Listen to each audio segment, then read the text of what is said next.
Okay, तो सभी का स्वागत है इवनिंग के गीता के सेशन में। तो आज का हमारा भगवत गीता का श्लोका है दूसरे अध्याय का। तो सभी मेरे पीछे रिपीट कर सकते हैं। देहि नित्यम अवध्योयम देहि नित्यम् देहि अवध्योऽयम् नित्यम् अवध्योऽयम् देहे सर्वस्य भारत देहे देहे सर्वस्य भारत सर्वस्य भारत अस्मात् सर्वाणि भूतानि तस्मात् तस्मात् सर्वाणि सर्वाणि भूतानि भूतानि न त्वं शोचितुम् अर्हसि। न त्वं त्वं शोचितुमर्हसि। शोचितुमर्हसि। Translation: O descendant of Bharata, he who dwells in the body can never be slain.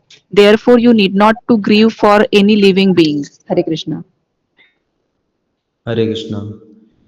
तो भगवत गीता जो है वो कृष्ण और अर्जुन का संवाद है, और ये एक बहुत ही महत्वपूर्ण, जिसको हम इंग्लिश में क्रिटिकल, एक बहुत ही क्रिटिकल सिचुएशन में ये संवाद हो रहा है। और वो क्रिटिकल सिचुएशन ये है कि महाभारत का युद्ध छिड़ चुका है और जस्ट युद्ध शुरू होने वाला है। और उस टाइम पे अर्जुन कृष्ण को बोलते हैं कि हमारा रथ बीच में लेके जाइए, दोनों सेनाओं के बीच में, मुझे निरीक्षण करना है कौन है मेरे विपक्ष में।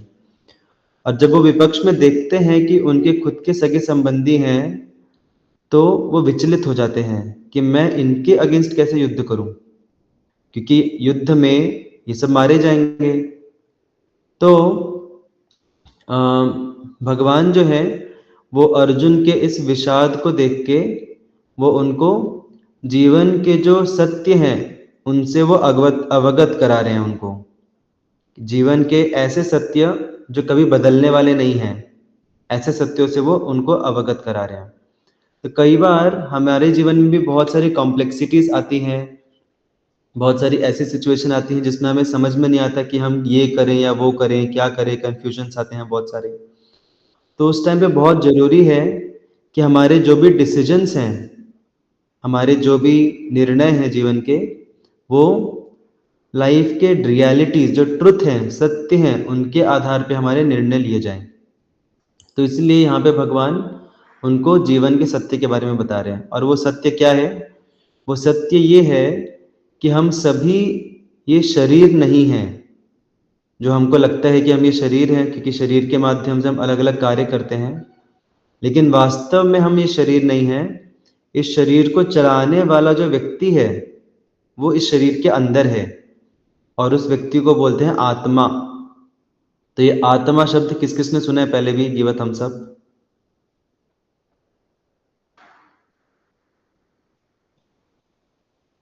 यस, तो बहुत सारे लोगों ने सुना है। आप लोग थम्स अप, जनरली हम ये जो सेशन रहता है इसमें हम रिएक्शंस के थ्रू इंटरेक्ट करते हैं, क्योंकि आप लोग बोलेंगे तो लाइक मिक्सअप हो गया आवाज़ वगैरह वगैरह, तो better interact through reactions. Reactions use करना किस किस को आता है? Give a thumbs up. अच्छा, रिएक्शन किस किस को यूज नहीं करना आता? Give a thumbs down.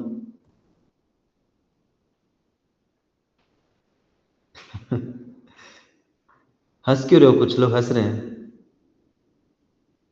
Reaction अगर यूज करना नहीं आएगा तो थम्स डाउन कैसे देगा? इसके लिए हंस रहे हैं लोग। तो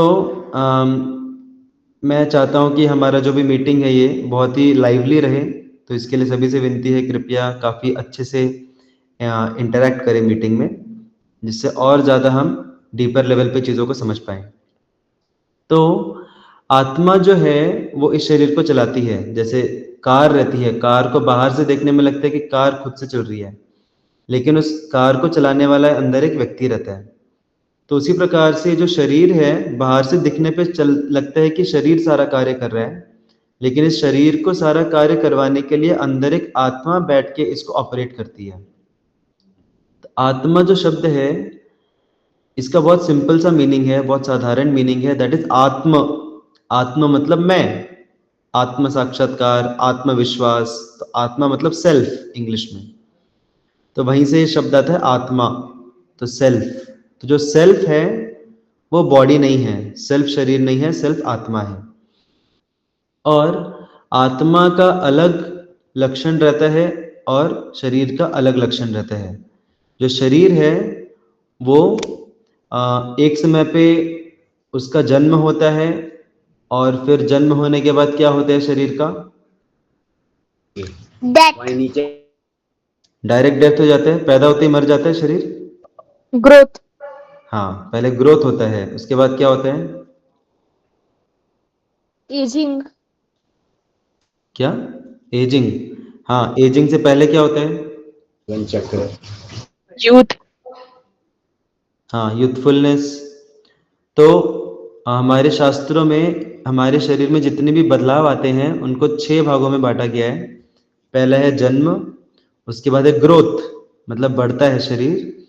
उसके बाद फिर प्रोडक्शन ऑफ बाई प्रोडक्ट्स, मतलब शरीर से अलग अलग चीज़ें निकलती हैं, उत्पन्न होती हैं, जैसे reproduction. And then maintenance, fourth is maintenance, शरीर लंबे समय तक टिकता है युवावस्था में, मिडिल एज में, और फिर उसके बाद फिर धीरे धीरे क्षीण होने लग जाता है शरीर, उसको बोलते हैं बुढ़ापा। फिर बुढ़ापे के बाद फिर एक समय के बाद मृत्यु आ जाती है। तो ये 6 चेंजेस जो हैं ये एक जीवित व्यक्ति में होते हैं, जीवित प्राणी में होते हैं। ये जो निर्जीव वस्तुएं हैं उनमें ये 6 बदलाव आते हैं क्या? कभी किसी ने देखा है कि 2 टेबल बहुत दिनों से रखे हैं और 2 हफ्ते बाद आके देखा तो एक चेयर आ गया साथ में। ऑफ कोर्स किसी ने ला के रखा है तो अलग बात है, लेकिन कभी ऐसा होता है क्या? लैपटॉप लैपटॉप को मिलाया तो मोबाइल आ गया बीच में? नहीं। तो जो निर्जीव वस्तुएं रहती हैं वो सिर्फ क्षीण होती हैं, उनका सिर्फ क्रिएशन होता है और डिस्ट्रक्शन होता है, सिर्फ 2 ही स्टेजेस होते हैं। लेकिन जो लिविंग वस्तु है, जो लिविंग प्राणी है, जिनके अंदर आत्मा है, जिस शरीर के अंदर आत्मा है, उसके अंदर ये 6 बदलाव आते हैं। और आप सोचिए, एक बार जब आत्मा निकल जाती है तो क्या होता है? आत्मा निकलने के बाद फिर ग्रोथ, बाय प्रोडक्ट्स, मेंटेनेंस ये सब होता है क्या? नहीं। आत्मा निकलने के बाद जो शरीर है वो निर्जीव वस्तु की तरह सिर्फ क्षीण होते जाता है, सिर्फ सड़ते जाता है, खराब होते जाता है। तो निर्जीव वस्तु और जीवित प्राणी, इन दोनों के बीच में फर्क कौन लाया? फर्क लाया आत्मा ने।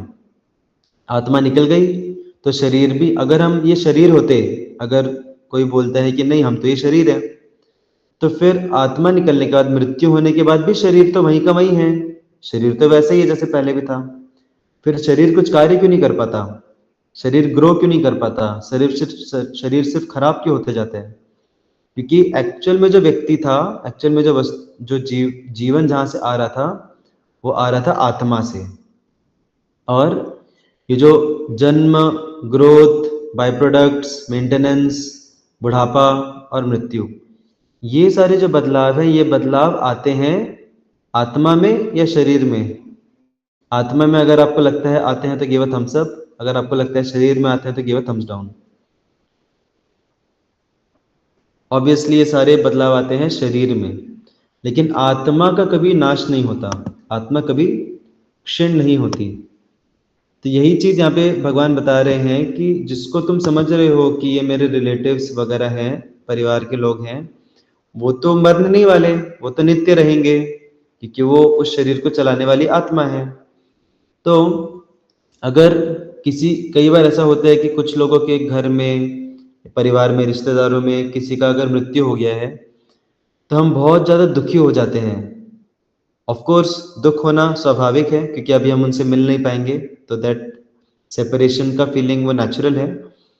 लेकिन हमें ऐसा लगता है कि अभी उनका अस्तित्व खत्म हो गया पूरी तरीके से, और जब हमें ऐसा लगता है कि उनका अस्तित्व खत्म हो गया तब और ज़्यादा दुख होता है। लेकिन हमें समझना चाहिए कि भले ही हमारे साथ उनका आदान प्रदान कभी खत्म हुआ है, लेकिन वो फिर भी जीवित हैं। वो जो व्यक्ति है उसका अस्तित्व खत्म नहीं हुआ, सिर्फ उसने शरीर बदला है, और वो जो व्यक्ति है वो कहीं ना कहीं किसी न किसी फॉर्म में है। And that's how we should not be so much like, उतना भी ज्यादा लाइक, बेसिकली दुख तो होगा बट हमें ऐसा नहीं समझना चाहिए कि उनका अस्तित्व खत्म हो गया है। That's the point. तो यही चीज यहाँ पे भगवान बता रहे हैं कि तुम इस कमजोरी में आके तुम अपने धर्म से पीछे मत हटो, अपना धर्म करो, तुम्हारा धर्म क्षत्रिय वाला है, तो तो अभी यहाँ पे कोई व्यक्ति बोल सकता है कि चलो अभी वैसे भी सपोज मुझे करोड़ रुपए का नीड है, मुझे करोड़ों रुपए की जरूरत है, तो मैं एक काम करता हूँ, मैं जाता हूँ किसी एक करोड़पति के घर पे और वहां पे जाके मैं उसकी हत्या कर दूंगा और फिर उसका पैसा लेके फिर मैं करोड़पति बन जाऊंगा। और वैसे भी वो जो व्यक्ति है वो तो वैसे भी मरा नहीं है। अभी सपोज किसी पुलिस ने पकड़ा उस चोर या मर्डरर को, तो वो मर्डरर क्या बोलेगा कि अरे आप मुझे क्यों पकड़ रहे हो, वो तो मरा ही नहीं है ना। भगवत गीता पढ़ा नहीं क्या आपने? भगवत गीता में क्या बोलते हैं भगवान कि कोई भी व्यक्ति मरता नहीं है कभी, सिर्फ शरीर बदलता है। तो मैंने क्या किया, मैंने उसका शरीर बदल दिया, बस दैट्स इट। वो वैसे भी आगे जाके कभी ना कभी शरीर बदलने ही वाला था, मैंने थोड़ा जल्दी बदल दिया, तो मुझे आप क्यों फिर जेल में डाल रहे हो? तो ये तर्क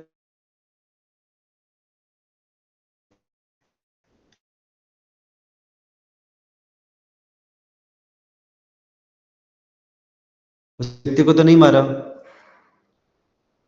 और अभी कृष्ण जो है वो अर्जुन को क्या सिखा रहे हैं? वो यही सिखा रहे हैं ना कि तुम मारो, उनकी हत्या करो, और वैसे भी वो मरने नहीं वाले, तो तुम उसका दुख भी मत मनाओ।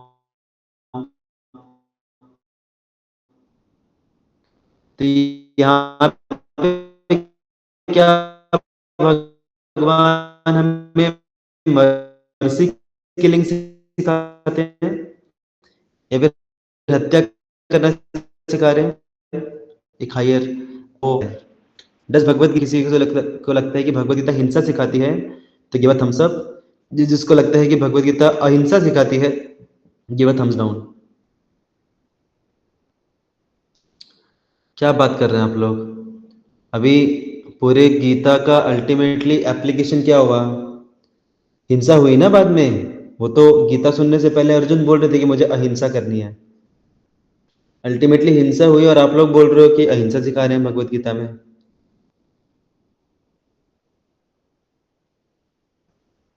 यस, तो क्या है? भगवत गीता धर्म सिखाती है। हाँ, परफेक्ट। जैसे कि कुछ लोगों ने चैट में भी बोला कि भगवत गीता हमें ना हिंसा सिखाती है और ना ही अहिंसा सिखाती है। भगवत गीता हमें धर्म और कर्तव्य का पालन सिखाती है। तो बेसिकली हमें अलग अलग हृदय की दुर्बलताओं में आके अपने कर्तव्य को नहीं छोड़ना चाहिए। That's what Gita teaches us. And somehow Bhagavad Gita के जो रेसिपिएंट है यहाँ पे, भगवत गीता जिनको सुनाई जा रही है वो अर्जुन है जो कि क्षत्रिय है, और क्षत्रिय का धर्म है युद्ध करना।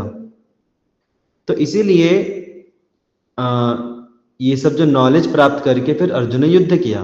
अभी सपोज अगर भगवत गीता का मैसेज रहता कि हिंसा, अगर भगवत गीता का मैसेज होता हिंसा, तो भगवान को इतना सब इतना पूरा ज्ञान वान पूरा इतना नॉलेज देने की जरूरत थी क्या? वो डायरेक्ट अर्जुन को बोलते, याद करो ये वही लोग हैं जिन्होंने तुम्हारे भाई को भीम को विष दिया था। याद करो ये वही लोग हैं जो कि जिसने तुम्हारी पत्नी का चीरहरण किया था। याद करो ये वही लोग हैं जो तुमको जिंदा जलाने वाले थे उस मोम के घर में। याद करो ये वही लोग हैं जिन्होंने तुमको इतने साल वनवास में भेजा, राइट? और ये सब याद कर करके छोड़ना मत, इनको पकड़ पकड़ के मारना है पूरा, ऐसा बोल सकते थे। तो पूरी भगवत गीता क्या होती, सिर्फ 4-5 श्लोका में खत्म हो जाती। हाँ, भगवान भी खुश, हम भी खुश, ज्यादा पढ़ना भी नहीं पड़ता। लेकिन यहाँ पे पूरे 700 श्लोक, कितने 18 अध्याय, भगवान ने एक बार भी ये सब बोला क्या? इनमें से एक भी चीज बोली भगवान ने? याद करो उन्होंने क्या क्या किया तुम्हारे साथ, एक जगह भी नहीं बोला। क्योंकि भगवान यहाँ पे हिंसा नहीं सिखा रहे, भगवान सिखा रहे हैं कर्तव्य का पालन। और जब हम ये नॉलेज प्राप्त करेंगे कि पूरा जो भी नॉलेज हम प्राप्त करेंगे गीता का, तो उससे हमारी कर्तव्य निष्ठा बढ़ेगी। और इसीलिए यहाँ पे जो अर्जुन है उनको बताया जा रहा है कि तुम ये शारीरिक कमजोरी में आके, मानसिक कमजोरी में आके तुम अपने कर्तव्य से पीछे मत उठो। क्योंकि ये जो जीवन का सत्य है, ये जो लोग हैं इनका कभी नाश नहीं होगा, ये हमेशा के लिए एग्जिस्ट करेंगे। भले ही तुम युद्ध में इनके शरीर, क्या बोलते हैं इनको, अ, मारो तुम युद्ध में, क्योंकि तुम्हारा धर्म है एज क्षत्रिय। अगर वही जो अर्जुन है अगर वो ब्राह्मण होते तो भगवान क्या उनको बोलते? भगवान उनको बोलते कि तुम तपस्या करो, क्योंकि ब्राह्मण जो है, ब्राह्मण का धर्म है तपस्या करना। और उस टाइम पे भी ये नॉलेज काम आता। उस टाइम पे भगवान क्या बोलते उनको कि तुम ये शरीर नहीं हो, तुम आत्मा हो, तो तुम शारीरिक दुर्बलता में आके तुम तपस्या को मत छोड़ो। राइट? तो ये जो नॉलेज है कि हम शरीर नहीं है, हम ये मन नहीं है, हम आत्मा है, इनसे सेपरेट, शरीर और मन से सेपरेट, ये हर एक कर्तव्य का पालन करने में हमारी मदद करता है। जैसे कई बार हमारा, जैसे कोई स्टूडेंट है जिसको पढ़ाई करने की इच्छा नहीं हो रही, सुबह सुबह उठने की इच्छा नहीं हो रही, जॉब जाने की इच्छा नहीं हो रही, तो ये सारी जो भी हमारे अंदर जो वीकनेसेस आती हैं वो क्यों आती हैं? शरीर और मन की वजह से आती हैं। लेकिन जब हमें पता चलेगा कि हम ये शरीर है ही नहीं, हम ये मन है ही नहीं, हम आत्मा है, आत्मा नित्य है, आत्मा को कभी कोई क्षति नहीं होती, तो जितना ज्यादा हम इस ज्ञान का साक्षात्कार करेंगे उतना ज्यादा हम शारीरिक कमियों से ऊपर उठेंगे और उतना ज्यादा हम अपने कर्तव्यों को सही तरीके से पालन कर पाएंगे। तो I'll just end with this last statement that Bhagavad Gita teaches us the art of living. वो हमें जीने की कला, भगवद गीता अपने कर्तव्यों को सही तरीके से करना सिखाती है। तो चैट में कुछ तो आया हुआ है,